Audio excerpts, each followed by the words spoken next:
अस्सलाम वालेकुम अज़ीज़ तलबा, हम Saleha Parveen teacher UPS school से तलबा। आइए आज हम आपको जमात दहम से सबक नंबर 13 से खून का रंग गीत बैकुल उत्साही इसके शायर हैं। हमने शायर के बारे में तफसीलात से जानकारी हासिल की, फिर गीत के बारे में भी हमने तफसीलात हासिल की। फिर साबिक़ा वीडियो में हमने ये नज़म को पढ़ा और इसको अच्छे से समझा और इसके सवालात भी हमने किए। आइए आज हम नज़म का गीत का आगाज़ करेंगे। खून का रंग इब्तिदाई लेमाइए।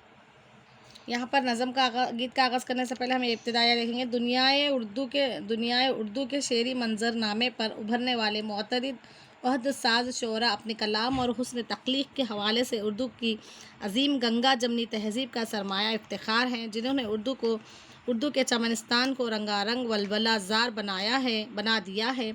ऐसे ही बाकमाल शोरा में जनाब बैकुल उत्साही भी हैं। बैकुल उत्साही ने इस गीत में ये बताने की कोशिश की है कि इस दुनिया में जहाँ मोहब्बत, उल्फत, रवादारी और इख़्वत होना चाहिए, वहाँ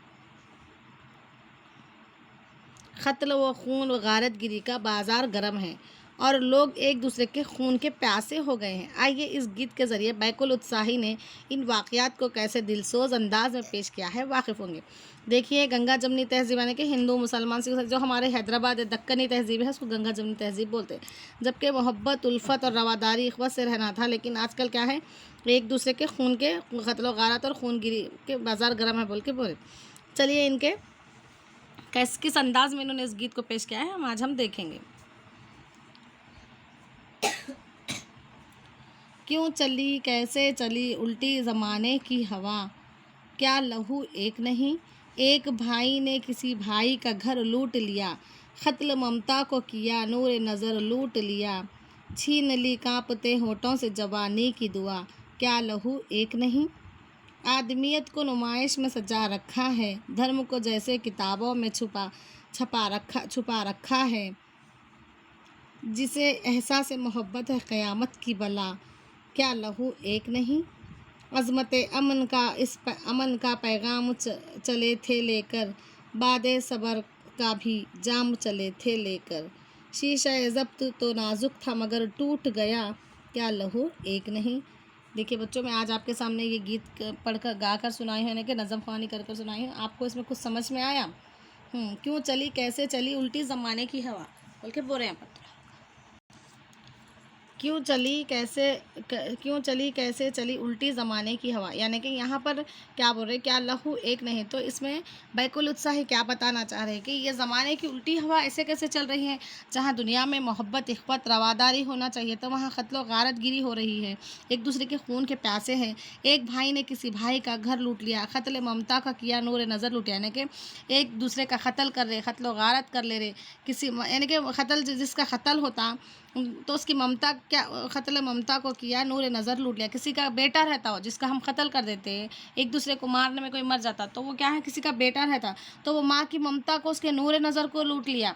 ये कैसा हो रहा है, छीन ली कांपते होठों से जवानी की दुआ, यानी कि जो ममता, यानी कि जो माँ की ममता रहती है अपने नूर नज़र पर, या नूर नज़र यानी कि अपने बेटे पर, तो उन्होंने क्या करते हैं, बुढ़ापे में अपने माँ बाप के सहारा बनते हैं। औलाद जो है ना, अपने माँ बाप की माँ बाप के लिए दुआ करते हैं और उनका सहारा बनते हैं। तो उन्हीं होठों से क्या हो गया, जवानी की दुआ खींच ली। क्या लहू एक नहीं, यहाँ लहू से मुराद खून है। जो एक दूसरे का क़त्ल करे, क्या उनका सबका खून एक नहीं होता? ऐसा कैसा कर रहे लोग बोल के इन्हों बोल रहे। आदमियत को नुमाइश में सजा रखा है, कि आज क्या है, इंसानियत को एक नुमाइश को जैसा बना रखा है। आदमियत यानी कि आदमी में इंसानियत ही नहीं है, बस एक नुमाइश की तरह रखा है। धर्म को जैसे किताबों में छुपा रखा है, यानी कि चुप किताबों में ऐसे छपा के रख दिया, उसको छुपा के और छपा के, कुछ भी उसका कोई फ़ायदा नहीं है, खाली धर्म बोल रहे हैं। जैसे एहसास मोहब्बत है क़यामत की बला, क्या लहू एक नहीं, बल्कि इस तरह से यहाँ पर बताया जा रहा है। हाँ, तो नुमाइश यानी कि नुमाइश की तरह सजा के रखा है, धर्म को जैसे किताबों में छुपा रखा है। तो जैसे एहसास मोहब्बत है क़यामत के लिए, अगर यहाँ पर एक दूसरे को मोहब्बत करें, अज़मत की नज़र से देखें, तो एक क़यामत बन जा रहा। किताबों में क्या है मालूम, कोई भी धर्म इसकी इजाज़त नहीं देता कि कोई मज़हब, कोई धर्म के एक दूसरे को क़त्ल करो, उनकी गारतगिरी करो, यानी कि हर किताबों में अच्छी बातें, अच्छी चीज़ें ही बताई गई हैं, चाहे वो कोई भी मज़हब की किताब क्यों ना हो। अज़मत अमन का पैगाम चले थे लेकर, बादे सबर का भी जाम चले थे लेकर, शीशा ज़ब्त तो नाजुक था मगर टूट गया, क्या लहू एक नहीं। जब किताबों में अमन फैलाने की बात की गई, जब किताबों में एक दूसरे की मदद करने की बात की गई, लेकिन यहाँ पर क्या हो गया, उल्टा हो गया। अज़मत अमन का पैगाम लेके चले थे, लेकिन क्या हो गया यहाँ फिर बाद सब्र का भी जाम लेके चले थे, लेकिन शीशा ज़ब्त नाजुक था मगर टूट गया। यहाँ पर क्या बोले शायर, हाँ, अज़मत का अमन का पैगाम लेके चले, बाद सब्र का जाम भी लेके चले।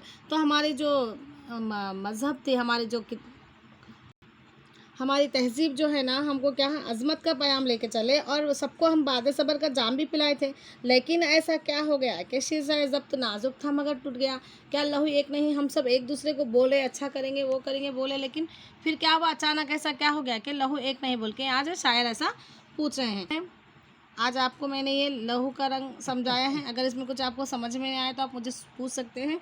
आप घर के काम में या नीचे 4-5 सवालात हैं, आप मुझे कर लिख कर भेजिए। मैं आपके सामने सवाल पढ़कर सुनाती हूँ।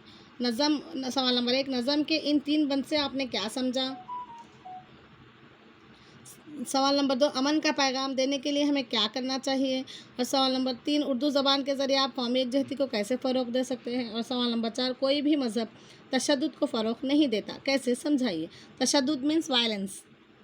सवाल नंबर 5, हमारा मज़हब अमन और भाईचारगी से मुताल्लिक़ क्या पैगाम देता है। यहाँ पर पूरा अमन और तशद्दुद, ये नज़म में क्या बताया गया है कि पहले से ही कोई भी मज़हबी किताबें हों, कोई भी हो, खून खराबे की इजाज़त नहीं देती। हर मज़हबी किताबें हों या तहज़ीब हो, कुछ भी हो, क्या है, अमन और भाईचारगी से रहने की तरबियत देती है। लेकिन आज क्या है, हवा उल्टी चल रही, क्यों चल रही बोल के ऐसा शायर पूछ रहे। इसी के साथ मैं अपना वीडियो ख़त्म करती हूँ। जज़ाकल्लाह खैर।